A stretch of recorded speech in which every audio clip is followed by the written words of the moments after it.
Welcome back to One More Guru. In this video, I'll show you how to log in to your Targo Bank online banking account. You can access your account through the official Targo Bank website using any browser. Simply search for Targo Bank and log in from there. However, using the mobile app is often a safer and more convenient option. To do this, open your Play Store or App Store and search for the Targo Bank app. Download and install it, then open the app once the installation is complete. Follow the on-screen steps to continue. When you reach the login screen, enter your username at the top and then type in your account password. After that, you'll be able to log in directly to your Targo Bank account. If you've forgotten your password, don't worry. There's a Forgot Password option at the bottom. Tap on it and follow the instructions provided to reset or recover your password.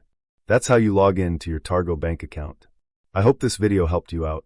If it did, please like, share, and subscribe to One More Guru for more helpful videos like this.